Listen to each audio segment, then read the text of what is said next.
स्वामी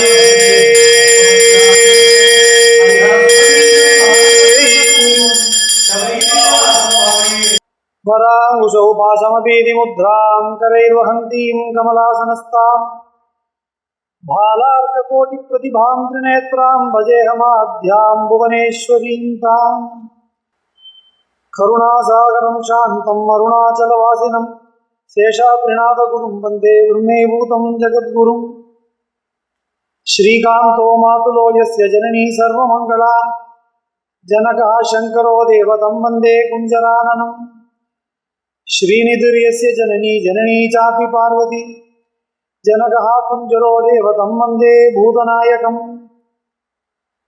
तेजोमण्डलमध्यकं त्रिनयनं दिव्याम्बरालङ्कृतं देवं पुष्पसरेक्षुकार्मुकलसन्माणिक्यपात्राभयं बिभ्राणं करपङ्कजैः मदगजस्कन्धादिरूढं विभुं शास्तारं शरणं व्रजामि सततं त्रैलोक्यसम्मोहनं स्वामिये शरणमय्यप्प उग्रप्रतापव्याघ्रादिरूढशप्रप्रसादि भगवानय्यनय्यप्प स्वामिये என் குலதெய்வமாம் மண்புலிவாகனன் பம்பையில் பிரசன்னனையனையப்ப சுவாமியே குண்டலாபரணனே குலவருத்தி காரணனே மண்டலாபிஷேக பிரியனையனையப்ப சுவாமியே ஏழு செய்நாதன் ஏழை பங்காளன் ஏகாந்த வனவாசி ஐயனையப்ப சுவாமியே கீர்த்தி பிரச்சண்ட பானு வாஞ்சித காமதேனு சோமசேகர சூனோயனையப்ப சுவாமியே தஞ்சமென்பார் மனசஞ்சலம் தீர்த்தருளும் வஞ்சிமலை மகாராஜன் மிஞ்சு புகழ் குளத்தூரான் நஞ்சுண்டார் வரமகனையனையப்ப சுவாமியே எல்லாம் அல்ல சத்குருநாதருடைய அளவில்லாத அனுகிரகத்தினால இந்த ஒரு அற்புதமான ஒரு சத்சங்கம் நமக்கு கிடைச்சிருக்கு. கொடுத்துருக்கிற தலைப்பும் சபரிமலையும் குருநாதர்களும்.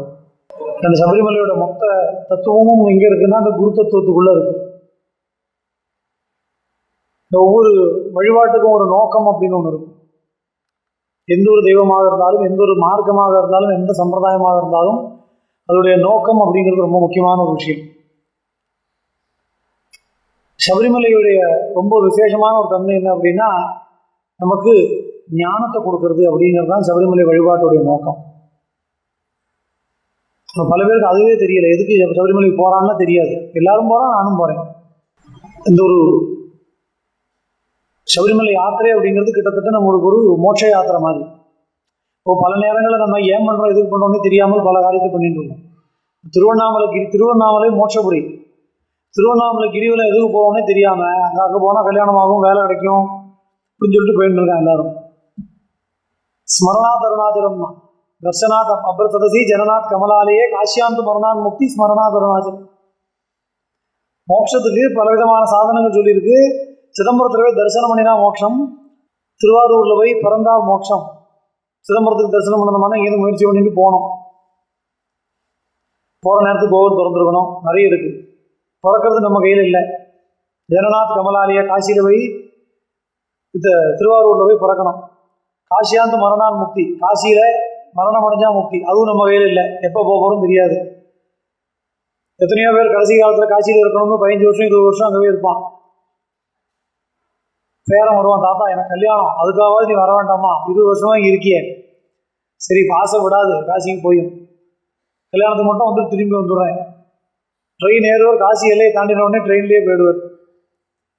காசிக்குள்ளே போனோம்னா அதுக்கு பரமேஸ்வரனோட அனுகிரகம் வேணும். காசியாந்து மரணான் முக்தி ஸ்மரணாத் அருணாச்சலே. உட்காந்த இடத்துல அருணாச்சலத்தை நினைச்சுட்டா மோட்சம் கிடைக்கும். அது மோட்சபுரி.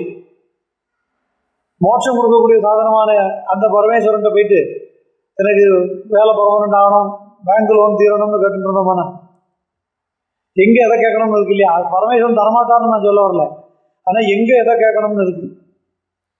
எந்த இடத்துல போய் கேட்டால் எந்த அனுகிரகம் கிடைக்குமோ எல்லாம் மகாவிஷ்ணு தான். தன்வந்திரின்னு இருக்கும்போது அவர் வியாதியை குணப்படுத்தக்கூடியவராகவும் ஒரு சுரூபத்துக்கு ஒரு தன்மை கொண்டதாக இருக்கும். அதுபோல ஞான மார்க்கத்தை உபதேசிக்கக்கூடிய ஒரு க்ஷேத்திரமாகவும் மகா வாக்கியத்துடைய சாரத்தை சொல்லக்கூடிய ஒரு கேந்திரமாகவும் சபரிமலை இருக்கு. மகாயோக பீட்டோ ஜலந்தம் மகாந்தம் மகாவாக்கிய சாரோபதேசம் சுஷாந்தம் மகர்ஷி பிரகர்ஷ பிரதஞானகாந்தம் பரஞ்சோதி ரூபம் பஜே பூதநாதம். பகவான் அங்க விசேஷமாக குரு அப்படிங்கிற ஸ்வரூபமாகவே மலையில இருக்கான். அதுதான் இப்ப சபரிமலையும் குருநாதர்களும் தான் நம்மளுக்கு மலைக்கு கூட்டிட்டு போற குருநாதர்களா இல்ல சுவாமியா அப்படின்னு யோசிக்க வேண்டிய ஒரு சூழ்நிலையில் இருக்கணும். நம்ம ரெண்டும் ஒண்ணுதாங்கிறார் பகவான்.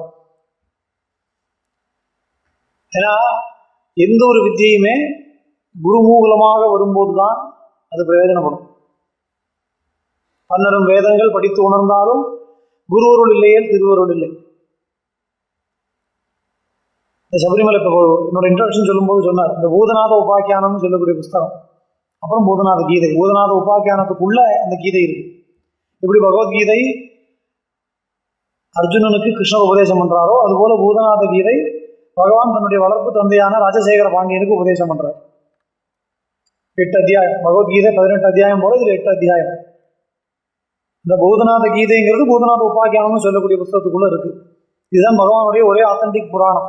சபரிமலை தர்மசாஸ்திராவுடைய ஆத்தன்டிக்கான புராணம் பிரம்மாண்ட புராணத்தை சேர்ந்தது. வியாச மகரிஷியால் எழுதப்பட்டது. அதுல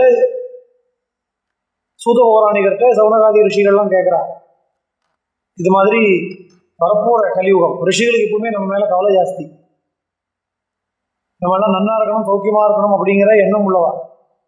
இது கலியுகம் வந்துருத்து. கலியுகத்துல ஜனங்கள் எல்லாம் ரொம்ப மோசமான ஒரு காலகட்டத்தில் இருப்பாலே, இவர்களுடைய செயல்பாடுகள் எல்லாம் தர்ம மார்க்கத்துல நடக்கிறதுக்கே சிரமமா இருக்குமே. ஏன்னா எவன் தர்ம மார்க்கத்துல நடக்கிறானோ சத்காரியம் பண்றானோ அவனுக்கு ஜனங்கள் எல்லாம் என்ன பேர் வச்சிருக்கா, உழைக்க தெரியாதவன் அப்படின்னு பேர் வச்சிருக்கான். எவன் பொய் சொல்றானோ லஞ்சம் வாங்குறானோ ஊரை ஏமாத்தி சம்பாதிக்கிறானோ அவனுக்கு என்ன பேர் வச்சிருக்கா, ரொம்ப சாமர்த்தியமான ஆளு, என்ன சம்பாதிச்சுட்டாருங்கிறான்.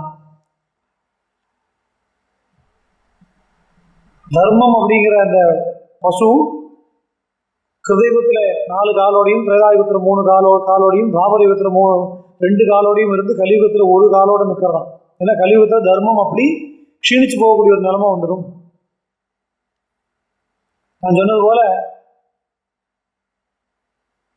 எவனுக்கு வித்வத் இருக்கோ அவனை மதிக்க மாட்டான், எவனுக்கு சாமர்த்தியமா பேச தெரிகிறதோ அவனுக்கு தான் பெரிய அறிவாளின்னு பேர் இருக்கும்.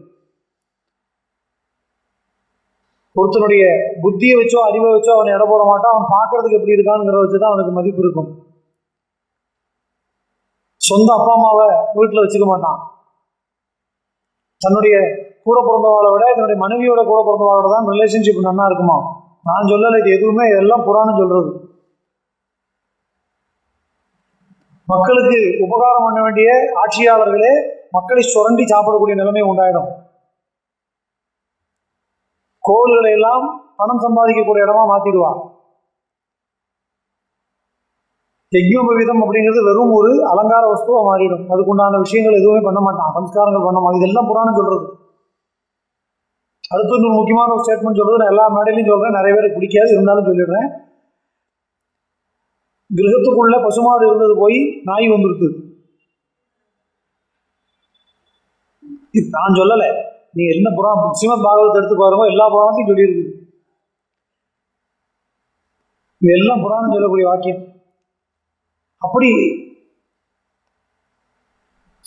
இது மாதிரியான காரியங்கள் எல்லாம் நடைபெறக்கூடிய இந்த அதர்மமான காலம் கலியுகம். அப்ப இந்த கலியுகத்துல தர்மத்துக்கு ஹானி ஏற்பட்டு போயிடுதுங்கிறதுனாலதான் இந்த தர்மத்தை மறுபடியும் புனர்ஸ்தாபனம் பண்ணணும், இந்த தர்மத்தின் வழி நிற்கிறவாளுக்கு அனுக்கிரகம் பண்ணணும்னு பகவான் தர்மசாஸ்தாவாக தீர்மானம் பண்ணி கோவில் கொண்டிருக்கான். அதனால்தான் கலியுக வரதன் அப்படின்னு அவனுக்கு பேர். பகவானுக்கு தர்மசாஸ்தான்னு பேரு, கலியுக வரதன்னு பேரு. அப்படின்னா இந்த கலியுகத்தில் தர்மத்தை ஸ்தாபனம் பண்ணணுங்கிற காரணத்துக்காக பகவான் அங்கே உட்கார்ந்துருக்கு.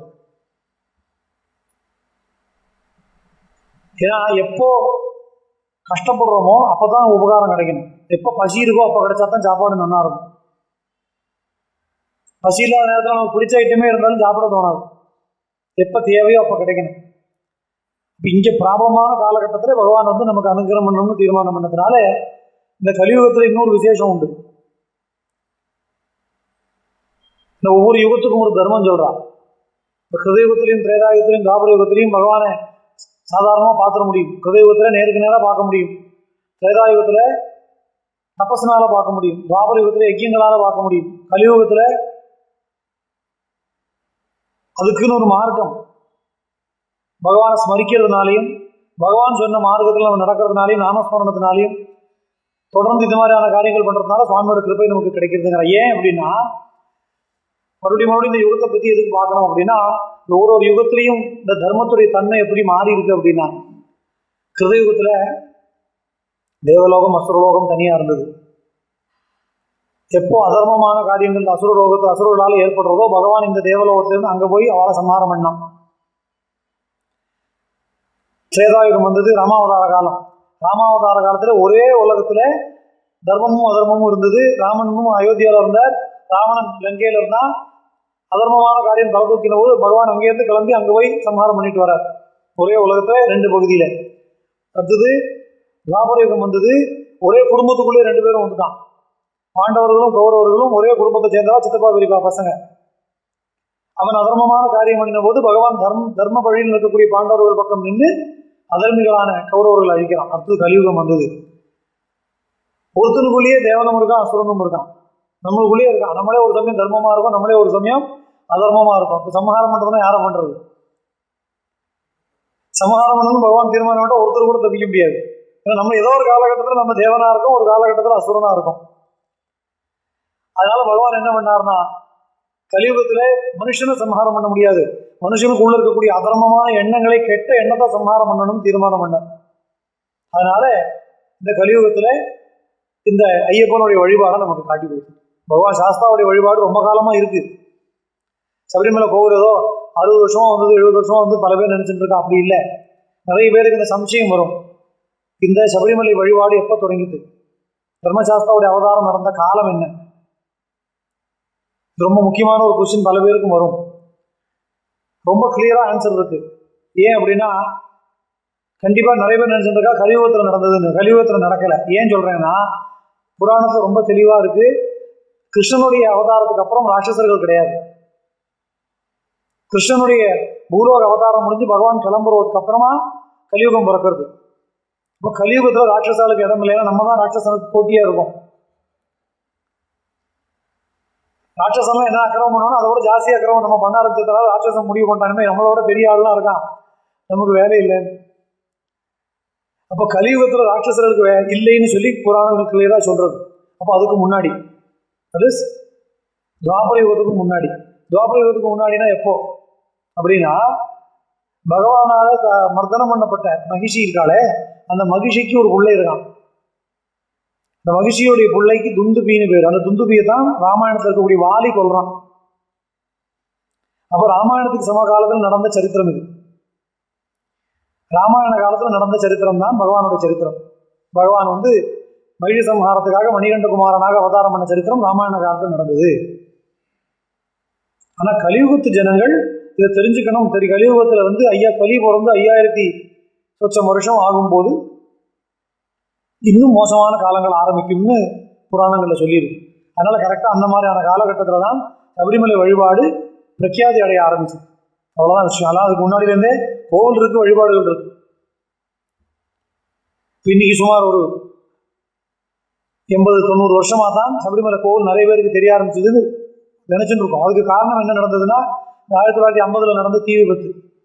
அதுக்கு முன்னாடி நிறைய பேர் மலைக்கு போயிட்டு தான் இருந்தா, அதுக்கு முன்னாடி நிறைய பேர் சபரிமலைக்கு போயிட்டு இருந்தா குறைவா இருந்தது எண்ணிக்கை. தீ விபத்து எதனால நடந்தது, அது விபத்துன்னு சொல்லப்படாது, சதிச்செயல். தீ வச்சது, தீ வச்ச போது அவன் என்ன நினைச்சான்னா, தீ வச்சுட்டா அதுக்கப்புறம் இந்த கோவிலுக்கு யாரும் வரமாட்டான்னு. ஆனா பகவான் என்ன தீர்மானம் பண்ணார்னா, அந்த தீயை வச்சதை காரணமாக்கி இந்தியா பூரா அந்த சபரிமலைங்கிறது விஷயம் என்னங்கிறது தெரிய வச்சார்.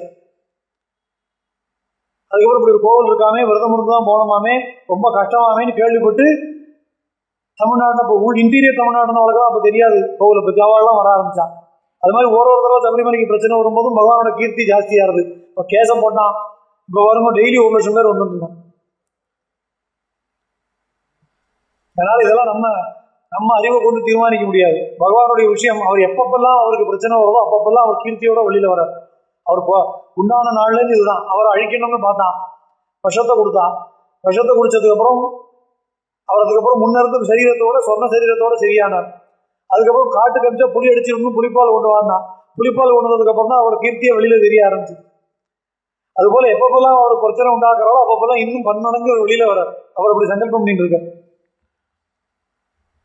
அப்போ அந்த சபரிமலை யாத்திரையுடைய தத்துவமாக பகவான் என்ன சொல்றாரு அப்படின்னா, இது கலியுகத்தில் உள்ள ஜனங்களுக்கான ஒரு சாதனா கேந்திரம்னு சொல்றார். ஜனங்களுக்கு ஞானத்தை உண்டாக்கணும், ஜனங்களது சம்சார சாகரத்திலிருந்து விடுபட்டு மோட்சத்தை அடையணும். குரும் பூர்ண லாவண்ய பாதாதி கேசம். அவர் எப்படி இருக்காராம்? கேசாதி பாதம் பார்க்கறதுக்கே அவ்வளவு அழகா இருக்கார். அதனால்தான் அவரை பார்த்தா வச்சுக்கணும் வாங்காம பார்த்துட்டு இருக்கோம். ஒரு தடவை பார்த்தா எத்தனை மாத்தாலும் திருப்தி ஆக மாட்டேங்கிறது. 1 மணி நேரம் நிறுத்தி வச்சாலும் பார்த்துட்டு திரும்பி இழுத்து விட்டுட்டா இன்னொருக்கா பார்க்கலாமான்னு தான் தோணுறது. போலீஸ்காரங்க திட்டினாலும் அவன் நம்மளை கேட்கவே செய்வான். சாமி எத்தனை தடவை பாப்பா சாமி காத்தாலேருந்து இருப்பான். குரும் பூர்ண லாவண்ய பாதாதி கேசம் பெரிய மகத்கோட்டி சூரிய பிரகாசம், கோடி சூரிய பிரகாசத்தோடு இருக்கார். கராம்போரு கன்யஸ்த வேத்திரம் சுரேஷம் பரஞ்சோதி ரூபம் பஜய பூதநாதம். அவரே குருவாக இருக்கார். குரும் பூர்ண லாவண்ய பாதாதி கேசம். அவரே குரு சுரூபமாக குருவாக பூர்ண லாவண்யத்தோட, பூர்ண லாவண்யம் பாதாதி கேசமும் அப்படியே லாவண்யமா இருக்கார் சுவாமி பார்க்க. அவருடைய தேஜஸ் எப்படி இருக்கு? மகத்கோட்டி சூரிய பிரகாசம். பல கோடி சூரியன் ஒன்னா உதிச்சா அப்படி இருக்குமோ அதுபோல பிரகாசத்தோடு. கையில என்ன வச்சுருக்கார்? கராம்போரு கன்யஸ்த வேத்திரம் சுரேஷம். கையில ஒரு சின்முத்திரையும் தாங்கி அதன் மேல தோல்ல ஒரு முத்திரை பெரம்ப சாத்தி வச்சுருக்காங்க. நடை அடைக்கிற அன்னைக்கு பாருங்க, சுவாமிக்கு கழுத்து வரைக்கும் விபூதியால மூடி ஒரு ருத்ராட்ச மாலையை போட்டு கையில ஒரு பெரம்ப கொடுத்துருவோம். அந்த பெரம்பையும் வச்சுட்டு ஒரு தபசுல இருக்காராம் சுவாமி. அங்கே கராம்போரு கன்யஸ்த வேத்திரம் சுரேஷம் பரஞ்சோதி ரூபம். அவரோட சொரூபம் என்னது? ஜோதி சொரூபம் தான். அப்படி இருக்கிறன் பூதநாதன் அப்படிங்கிறான். அந்த குருவாக பகவான் இருக்கார். அவர் ஏன் கலியுகவர்களாக இருக்காருன்னு நான் கடைசியில சொல்றேன். அதுக்கு முன்னாடி நம்ம சப்ஜெக்டுக்கு வருவோம். அவரே குருவாக இருக்கார். தன்னுடைய பூலோக அவதாரத்தை தன்னுடைய தகப்பனாரான ராஜசேகர பாண்டியன் புரிஞ்சுக்கிறார். புலி மேல ஏறி வந்த உடனே ஜனங்கள் எல்லாம் பயந்து ஓடுறா. வந்திருக்கக்கூடியவன் சாமானிய குழந்தையா இருக்க முடியாது. இவனுடைய 12வது வயசுல இவனுடைய தன்மை என்னன்னு உனக்கு தெரிய வரும்னு பிறந்தப்ப சொன்னா. அதே போல இப்போ யோசிச்சு பார்த்தா இன்னைக்கு 12 வயசு ஆயிடுறது. ஒரு பசுமாட்டுக்கிட்டே போய் பாலை கறக்க முடியாது. பழக்கம் இல்லாதவங்க இருந்தாங்கன்னா பால் மாடு உதச்சிரும் பால் கறக்க போனா. எந்த ஒரு ஜீவராசியுமே குட்டி போட்ட ஜீவராசி கொஞ்சம் காஷியஸா இருக்கும். நாய் குட்டி போட்டிருந்தாலும் பூனை குட்டி போட்டிருந்தாலும் நம்மளை நெருங்க விடாது.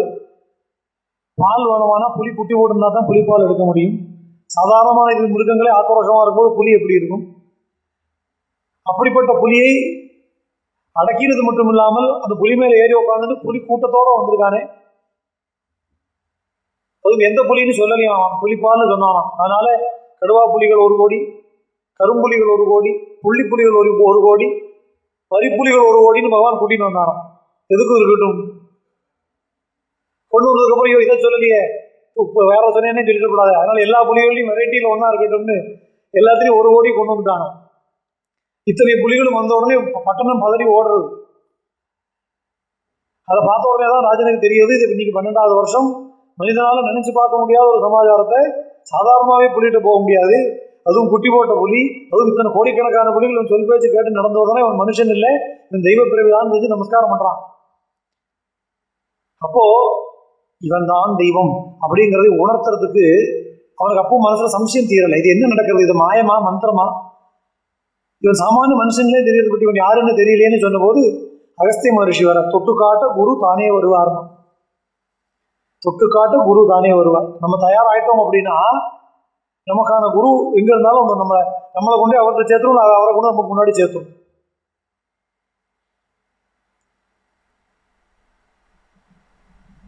பூரி சங்கராச்சாரியார் வந்திருந்தார் இந்த ஊருக்கு. பூரி ஆச்சாரியர் வந்திருந்த போது அவருடைய உபன்யாசம் எப்படி இருக்கும்னா 15 நிமிஷம் தான் பேசுவார். அதுக்கப்புறம் யார் வேணா என்ன கேள்வி வேணா கேட்கலாம் அவர்கிட்ட. சத்சங்கம் அப்படிதான் அவரோடது. அவர் பேசுறது 15-20 நிமிஷம் தான் பேசுவார். அதுக்கப்புறம் வந்திருக்கிற ஜனங்கள்ல யார் வேணா என்ன கேள்வி வேணாலும் கேட்கலாம், அவர் பதில் சொல்லுவார்.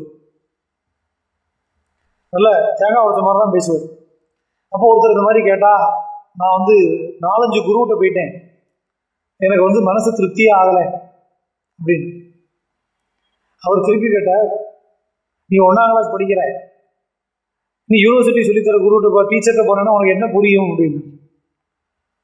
1ஆம் கிளாஸ் படிக்கிறோம், 1ஆம் கிளாஸ் படிக்கிற டீச்சர்கிட்ட போனால் உனக்கு புரியுற மாதிரி சொல்லி தருவான். நீ யூனிவர்சிட்டி பாடம் படிக்கணும் அந்த புத்தகத்தையும் எடுத்துன்னு அந்த டீச்சர்கிட்ட போனால் உனக்கு என்ன புரியும்? ஒரு குருவை அடைவதற்கு 2 வகையான உபாயம் இருக்கு. ஒன்று, நமக்கு அந்த அளவுக்கு வித்துவத்து இருக்கணும். இவர் தகுந்த குருங்கிறத புரிஞ்சுட்டு அவர்கிட்ட போய் சரணாகதி பண்ணுற அளவுக்கு வித்துவத்து இருக்கணும். அப்படி இருக்கும்போது உனக்கு அந்த மெச்சூரிட்டி வந்துருச்சுன்னா குரு உன்னை தேடிட்டு வருவர். குமரிலப்பட்டவருக்கு மண்டன மிஸ்ரருக்கு வந்தது போல மண்டன மிஸ்ரர் தயாராக இருந்தார். ஆதிசங்கர வாத்துக்கு தேடின்னு வந்து அனுகிரகம் பண்ணி சிஷ்யன் ஆக்கிட்டார். இல்லை, குரு எங்க இருக்காருன்னு தெரிஞ்சுட்டு அவருடைய தன்மையை ஆராய்ந்து அவர்கிட்ட போய் சரணாகதி பண்ற அளவுக்கு உனக்கு புத்தி இருக்கணும். பத்மபாதரை போல. இது 2மே இல்லாத போது இப்படிதான் குழப்பம் சம்பவிக்கும். இன்னைக்கு ஒரு குரு, நாளைக்கு ஒரு குரு, நாளானைக்கு இன்னொரு குருன்னு போயிட்டு இருக்கணும் அப்படின்னு. அது மாதிரி நமக்கான மெச்சூரிட்டி சரியானபடி வந்துருச்சு அப்படின்னு சொல்லி சொன்னா நம்ம எங்கேயும் போக வேண்டாம். பகவான்கிட்ட பிரார்த்தனை பண்ணா எனக்கு உள்ள குருவை காட்டுன்னா அவர் காட்டிடுவார். ஏன்னா ஒரு குருவை தேடி போய் அடையிறதுக்கு உண்டான சாமர்த்தியம் நமக்கு இல்லை. நமக்கு புத்தி வந்து சஞ்சல புத்தி, எல்லாத்தையும் குத்த மட்டுமே கண்டுபிடிக்கிற புத்தி. அதனால நல்ல ஒரு குரு கிடைச்சிட்டாருன்னா கிடைச்ச குருவை கட்டியா பிடிச்சிக்கணும். இப்போ பகவானோட விஷயத்திலையுமே அவன் சொல்றான், நீ யாருன்னு தெரியலையேங்கும் போது அவர் இவன் நீங்கான்னு காட்டுறதுக்கு வேண்டி அகஸ்திய மகரிஷியே குருவாக வந்தார். அகஸ்திய மகரிஷியே குருவாக வந்து சொல்றார், இவன் சாதாரண மனுஷன் கிடையாது, இவன் பகவான் தர்மசாஸ்திரம் ஹரிஹரபுத்திரன். அந்த சுவாமி தன்னுடைய லீலா நிமித்தமாக உனக்கு பிள்ளையாக வந்து 12 வருஷ காலம் உனக்கு சேவகம் பண்ணியிருக்கார். ராஜா சொல்றானா, எனக்கு எப்பேற்பட்ட பாக்கியம் வந்தது, ஆனா அதை தவற விட்டுட்டேனே. ஒரு சாதாரண பையன் நினைச்சு எனக்கு உடம்பு முடியாத போது காலை அமைக்கி விடு, கையை அமைக்கி விடுன்னு சொல்லியிருக்கேன். உனக்கு வேலை சொல்லியிருக்கேன், இப்போ அதை எடுத்துனுவான்னு இருக்கேன். நீ பகவான் ஆனா இப்ப தெரிஞ்சுடுத்து. இப்ப பகவான் தெரிஞ்ச நேரத்துல நீ வந்து கிளம்புறேங்கிற, நான் என்ன பண்ணட்டும்னு கேட்டபோது அவர் சொன்னாராம், கவலைப்படாத, இந்த ராஜ்யத்தை விட்டு எங்கேயும் போக மாட்டேன், இந்த ராஜ்யத்துக்குள்ளேயே தான் நான் இருப்பேன். என்னை தேடி நீ பக்தர்கள் எல்லாம் வரப்போறா, அதனால நான் அம்பு விடுறேன், அங்கே போய் கோவிலை கட்டு. அந்த கோவில் என்னுடைய பக்தையின் பெயரால விளங்கும். சபரின்னு சொல்லக்கூடிய என்னுடைய பக்தி இருக்கா, அவருடைய பேரால் அந்த கோவில் விளங்கும். ஆனா அந்த கோவில் சாமானியமா எல்லாரும் அடைஞ்சிட முடியாது. இந்த கோவிலுக்கு வரணுமானா ஒரு சில நியமங்கள் இருக்குன்னு சொல்லி சொல்றாரு. இப்படிதான் சபரிகிரி யாத்திரை ஆரம்பிக்கிறது. இதுல என்ன பியூட்டி அப்படின்னா, விஷ்ணு சஹஸ்ரநாமம் சொல்றோம். விஷ்ணு சஹஸ்ரநாமம் பின்னாடி வலஸ்ருதி இருக்கு. இதை சொன்னா என்ன பலன் கிடைக்கும்னு இது யாரு சொல்றா? பரமசிவன் ஒரு ஸ்லோகம் சொல்றார், அது ஸ்ரீராம ராமராமேரி மட்டும் சொல்றாரு அவர். அது வந்து அமல்கமேஷன் எல்லாத்தையும் சேர்த்திருப்பான். பரமேஸ்வரன் தன்னோட ஆத்துக்காரிக்கு சொல்றார். அது ஒரு சுவாரஸ்யமான ஸ்லோகம். என்னன்னா, ஸ்ரீராம ராம இதி ரமே ராமே மனோரமே, ஆத்துக்காரிட்டு சொல்லும் போது எப்படி பேசணுங்கிறத சுவாமி நமக்கு சொல்லி தர்றார். ஸ்லோகத்துடைய பர்பஸ் என்னவோ விஷ்ணு சஹஸ்ரநாமம் சொல்ல முடியாட்டா என்ன சொல்லணுங்கிறதுக்கு ஆல்டர்னேட்டிவ் சொல்றார். ராமாங்கிற ராமாவை சொன்னாலே விஷ்ணுநாதன் துல்லியம் அப்படின்னு இருக்கிற இந்த 2 லைன்ல ஸ்ரீராம ராம ராமேதி ரமே ராமே மனோரமே, அது அவளுக்கு ஒரு அட்ரிபியூட் கொடுத்தாச்சு. கொண்டாட்டிக்கு ஒரு மனோரமே ஒரு வார்த்தையை போட்டு அவளை கொஞ்சறார். மனசுக்கு பிரியமானவளே, நீ சும்மா ராமராமா சொல்லு அப்படின்னா சொல்ல மாட்டான் கொண்டாட்டி. அதோட இடத்துல சஹஸ்ரநாம தத்துல்யம் ராமநாம பராணனே. அடுத்தது இன்னொன்னு 2 லைன் ஸ்லோகத்தை 2 தடவை கொண்டாட்டியும் பொழுதுட்டார் கூடவே சேர்த்து. இதெல்லாம் நமக்கு லெசன். கல்யாணம் அன்னைக்கு காலத்தால அருந்ததி நட்சத்திரம் பார்க்கறது கூட்டின்னு போவா. பட்ட பகல தான் கூட்டின்னு போறா. பட்ட பகல எந்த நட்சத்திரமும் தெரியாதுன்னு நமக்கும் தெரியும். அருந்ததி பாருங்கோ அப்படின்னு பக்கத்துல வாத்தியா சொல்லுவா. தெரியுமான்னு கேட்பா, தெரியும்னு சொல்லு. அன்னைக்கே லெசன், நமக்கு வாழ்க்கையோட லெசன் ஆரம்பிச்சிருது. ஆமா, அதை எப்படிதான் ஃபாலோ பண்ணணும்னு தெரிஞ்சுக்கணும். அவருக்கு அந்த கவலை இல்லை. அதனாலதான் சபரிமலை தனியா உட்காந்துருக்காரு. அவர் சொல்றார், சபரிமலை யாத்திரை கடும் பிரம்மச்சரியம் தொடங்கி பலவிதமான நியமங்களை அனுசரித்து வர வேண்டியது. அப்படி வந்தால் மட்டும்தான் என்னுடைய அனுகிரகம் கிடைக்கும்.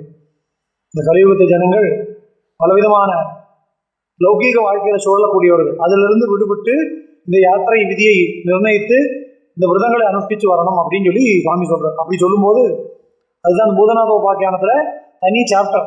நான் எதுக்கு சொல்ல வந்தேன், விஷ்ணு சஹஸ்ரநாமம் உதாரணத்துக்கு ஆரம்பிச்சு எங்கேயோ போயிடுது. விஷ்ணு சஹஸ்ரநாமத்தோட பலஸ்ருதியை சொன்னவர், இது எழுதின வியாசர். இந்த ஒரு ஸ்தோத்திரங்களுக்கும் பின்னாடி இதை சொன்னா என்ன, ஏக காயப்பட்டே நித்தியம் இப்படி எல்லாம் சொல்றது. இதெல்லாம் சொல்றவா யாருன்னா அந்த ஸ்தோத்திரத்தை எழுதினவா சொல்றான். ஒரு ஸ்தோத்திரத்தை எழுதினவா இதை சொன்னா என்ன பலன் கிடைக்கும், இதை பாராயணம் பண்ணா என்ன பலன் கிடைக்கும். ஆனா இது சபரிமலையோட யாத்திரைக்கு என்ன விசேஷம்னா, இந்த கோவிலுக்கு இப்படி வரணும்னு அவரே சொல்றாரு, பகவானே சொல்றாரு. ரிஷிகள் சொல்லல, யோகிகள் சொல்லல, அகஸ்தியர் சொல்லல. இங்க அகஸ்தியர் குருவாக இருந்தா கூட அவர் இப்படித்தான் கோவிலுக்கு வரணும்னு சொல்லல. இதை சொன்னவர் பகவானே சொல்றார், சுயமேவ தானே சொல்றார். என்னுடைய ஆலயம் இருக்கு, என்னுடைய ஆலயத்துக்கு இப்படித்தான் வரணும். அதனால தான் அந்த சாப்டருக்கே ஒரு தனி சாப்டர், சபரிகிரி யாத்ரா விதி நிர்ணயம் அப்படின்னு இருக்கு, எப்படி வரணும்னு இருக்கு. அதுல பகவான் என்ன சொல்றாருன்னா, இப்படி சபரிகிரியுடைய கஷேத்திரத்துக்கு நீ வரணும்னு உண்டானா முதல் குவாலிஃபிகேஷன் தகுந்த குருவை அடைந்து அவர் மூலம் உன்னுடைய விரதத்தை ஆரம்பிக்கணும். நீ ஏன் விளக்குவான்னு சொல்லலை. நான் இங்கேதான் உட்காந்துருப்பேன், என்னை பார்க்கணுமானா அப்படியே பத்தனம்திட்டாக்கு பஸ் பிடிச்சி வந்துடலான்னு சொல்லலை. தகுந்த குருவை அடைந்து அவர் மூலமாக யாத்திரையை தொடங்கணும். அந்த குரு எப்படிப்பட்டவராக இருக்கணும், தனத்தின் மேல் பற்று இல்லாதவனாக, காசு மேல் ஆசை இல்லாதவனாக, என் மேல் பக்தி கொண்டவனாக, சத்தியத்தை போதிப்பவனாக, சிஷ்யர்கள் மேல் அன்புள்ளவனாக, அவர்களுக்கு நேர்வழியை காட்டுபவனாக. ரொம்ப முக்கியம். நிறைய குருசாமிகள் குருசாமிகளுக்கு பேசிக்கலான ஒரு குவாலிஃபிகேஷன் என்னன்னா கோபம். அத்தனை குருசாமி அப்படிதான். ஒரு குருசாமி கோவப்படுறாரு அப்படின்னா கரெக்டான லைன்ல இருக்காருன்னு அர்த்தம்.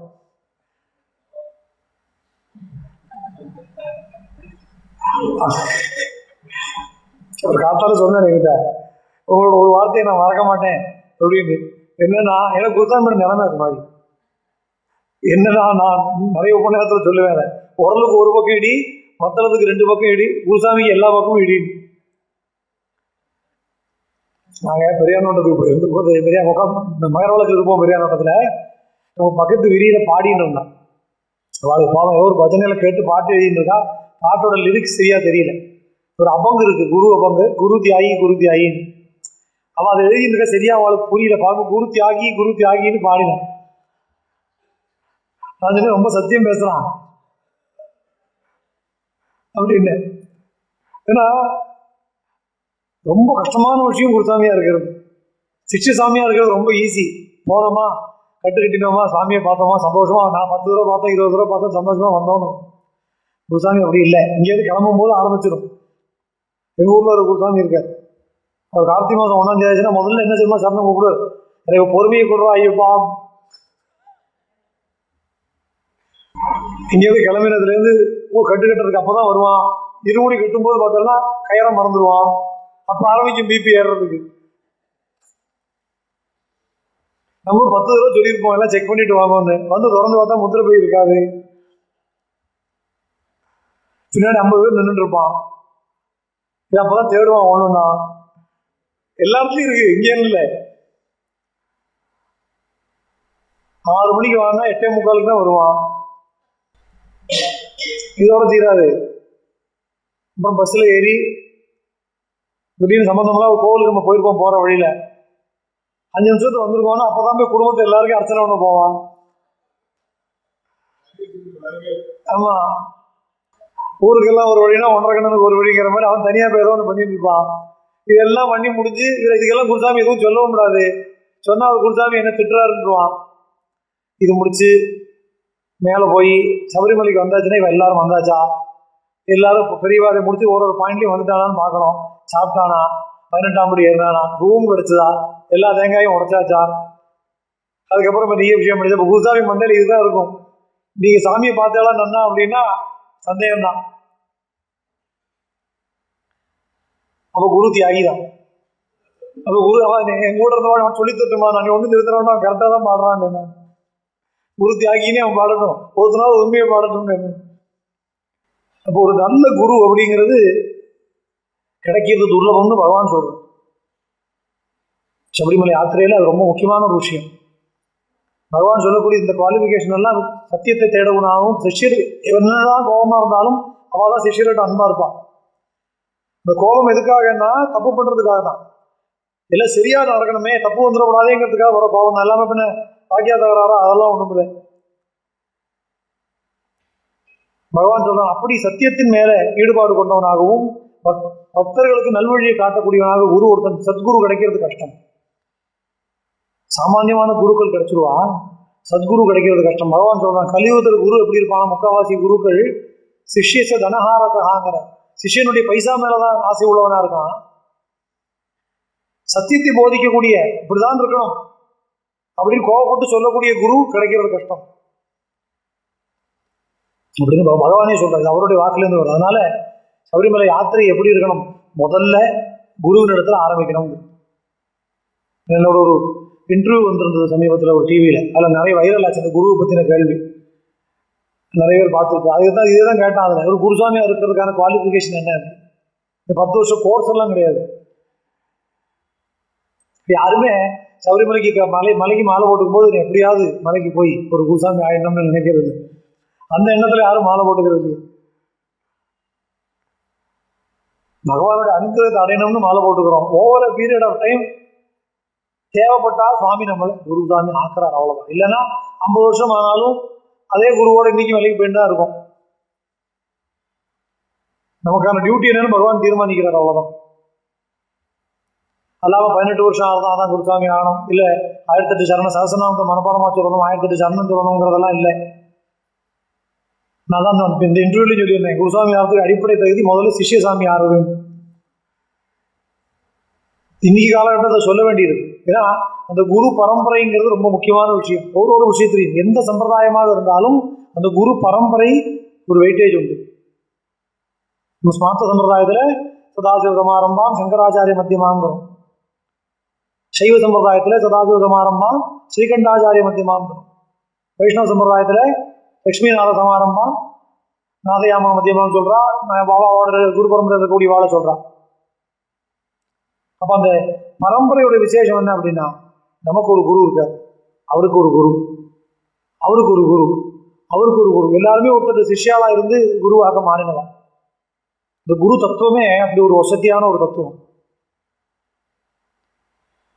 என்ன சொல்லுவா அப்படின்னா, ஒரு ஸ்பர்சவேதின்னு ஒரு கல் இருக்கு. இந்த ஸ்பர்சவேதிங்கிற கல் என்ன பண்ணும்னா இரும்பு தங்கமா மாற்றும். ரசவாதம்னு சொல்லுவாங்க. ரசவாதத்துல அந்த கல்லில் போய் தேய்ச்சா இரும்பு தங்கமா மாறிடும். ஆனா ஸ்பர்சவேதி கல்லை விட குரு வசதி. ஏன்னா அது இரும்பு தான் தங்கமா மாத்துறது. குரு தன்னோட சிஷ்யனை இன்னொரு குருவா மாத்துறாரு. அதுதான் குரு பரம்பரைங்கிறது. நான் மட்டும்தான் குருவா இருப்பேன்னு சொல்லலை. அவர் கொடுக்குற ஞானத்தினால ஓவர் பீரியட் ஆஃப் டைம் காலக்கிரமத்துல அந்த அடுத்த சிஷ்யன் தயாரானா. சிஷ்யன் தயாரானாதான் அவர் சரியா தயார் பண்ணியிருக்காருன்னு அர்த்தம். நான் மட்டுமே இருப்பேன் அப்படின்னு இருக்கக்கூடாது. அப்ப இவருடைய பேரை சொல்றதுக்கு ஒரு சிஷ்யனை இவர் தயார்படுத்தும் போது நீ அடுத்த குருவாகுன்னு அவர் சொல்ல வேண்டிய அவசியம் இல்லை. தகுந்த காலம் ஏற்படும் போது அவன் குருவா மாறிடும். சபரிமலை யாத்திரையிலையும் அப்படி முதல் குருவாக அகஸ்தியர் வர பகவான் சொல்றார், இப்படித்தான் யாத்திரை வரணும். குருவை அடைந்து அவர் மூலமாக விரதம் இருந்து விரத நியமங்கள் எல்லாம் சொல்றார். கடும் பிரம்மச்சரி விரதம் இருந்து ஆகார நியமத்தோட பெருந்தரையில படுத்து தூங்கி 1 மண்டல காலம் பூர்த்தியாக விரதம் இருந்து நான் எடுத்துன்னு போனது போலவே நீங்களும் ஒரு புதிய 2 இருமுடியாக கட்டி எடுத்துன்னு வந்து என்னை தரிசனம் பண்ணுங்கோ. அப்படி தரிசிக்கும் போது என் முன்னாடி நின்னேன்னு சொன்னா ஒரு அனுபூதி ஏற்படும். இது பகவானோட வாக்கு.